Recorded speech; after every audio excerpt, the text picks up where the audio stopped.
Now, the relations between India and Canada are on the verge of breaking. India has made a big announcement. India is calling back the High Commissioner of India and various other diplomats from Canada. See, the situation is very bad. I would say that till now, the worst diplomatic situation has happened in the region between India and Canada. Let me tell you, you will be surprised to hear that Canada said that India's biggest ambassador to Canada is India's High Commissioner to Canada, Sanjay Kumar, has put his name in the investigation of the Hardeep Singh Nijjar case. Regarding the killing of Nijjar, he is saying that many diplomats of India and India's biggest diplomat, Indian High Commissioner to Canada, have become persons of interest. This has been a huge insult to India, and India has not tolerated this insult at all. It has simply said, okay, we have no faith in any of your investigations. We are calling back our High Commissioner, Indian High Commissioner, India. And now you will see. India-Canada relations will be on the verge of being completely dismantled. The Canadian ambassador to India has come in front of the media, and he has also said this. This is a short clip. It is a very important clip. I want you to watch it now. Death of Hardeep Singh Nijjar. This happened in June 2023. India always told Canada that if Canada believes that Indian agents were behind the death of Hardeep Singh Nijjar, then show us some evidence and some proof, and now the Canadian ambassador is coming here. See, India was asking for proof for a long time. We have finally presented credible and irrefutable evidence. This is what India says. This is the Canadian ambassador to India. See the clip here. Good evening, gentlemen. Good evening. I have a statement to make that the government of Canada has done what India is asking for, and Canada has provided credible, irrefutable evidence by all the agents of the government of India and murderer of the Canadians' citizens on Canadian soil. Now, by the way, they are talking about proof. Not that the evidence proof they have given to the government of India, according to them, is not in the public domain. We, the general public, do not know which proof they have, which evidence, on the basis of which they are saying that Indians' agents are involved on the murder of Nijjar, and they are also telling the Indian High Commissioner that he is also a person of interest. See, this is a simple matter.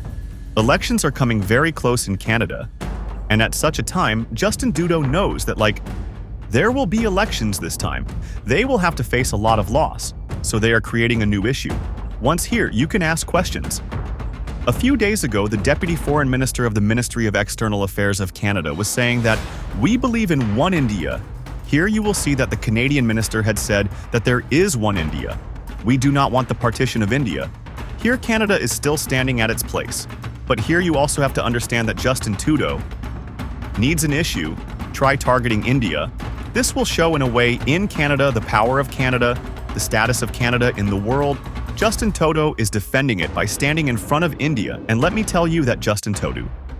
This is the strategy that by spoiling the relations with India, they will get more votes in the Canadian elections by showing themselves as a very strong leader. What will happen due to this strategy is that many Western countries, primarily US, will lose something because remember the BRICS summit, it will start in a few days. Before that, the Prime Minister of India will go to the Russian city of Kazan, a very important G7 country, a country which will host the G7 summit in 2025. India pulling back its High Commissioner from there.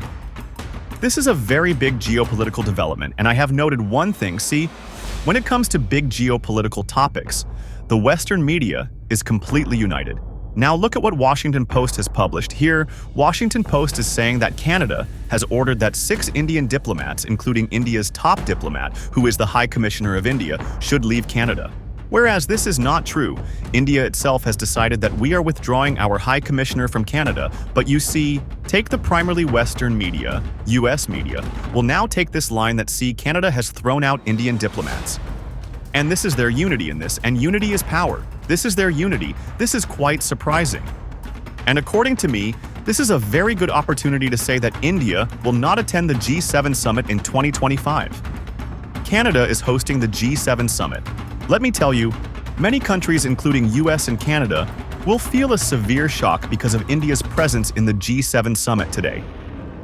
At a time when India is adding an economic power, or you can say an economic muscle, it can openly say that Canada is now intentionally trying to break relations with India by targeting our High Commissioner.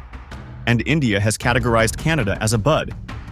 It has been said that the atmosphere in your country today is very bad. I mean, here, you will see many journalists sharing such videos on social media. This is the scene of Canada. In Canada, there are Sikh separatists, Khalistani people. They put the photo of the Indian High Commissioner, open fire on him, burn his puppets like Ray-Ban. All these things are happening at the same time. Canadian government says that the Indian High Commissioner is involved as a person of interest in Nijar murder case. And here, you will be able to see this is the official reply of the government of India. India has said that our High Commissioner was informed that baseless allegations are being imposed on him. It was underlined that in an atmosphere of extremism and violence, like I told you that there is an atmosphere of extremism and violence in Canada, which is the Justin Trudeau government. Here again, you will note that instead of the Canadian government, we have talked about the Trudeau government. Let me tell you even today that if any other person becomes the PM of Canada in place of Justin Trudeau. So, if so many issues will not come between India and Canada, then the actions of the Trudeau government are endangering the safety of all Indians, and further see, it is written that we have no faith in the current Canadian government, which is the current Justin Trudeau government.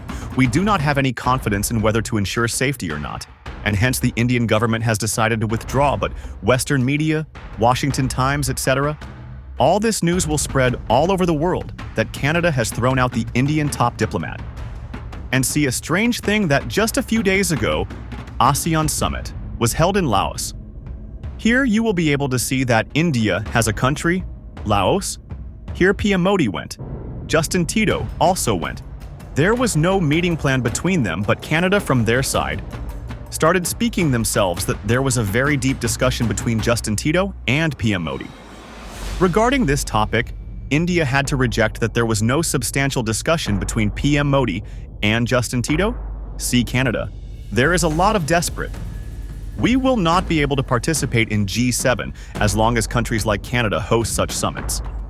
India has a golden opportunity in 2025. This will also bring heavy pressure on Canada from US, so India will have to do this apart from Canada. Besides, our ties also need to be downgraded. Otherwise, tomorrow, any country will openly level allegations against our High Commissioner. So, see, right now the situation is very bad. India-Canada relations will remain in the news. Only bad news will come now. There are no chances of news coming right now.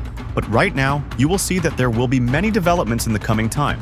And I will make updated videos for you later on.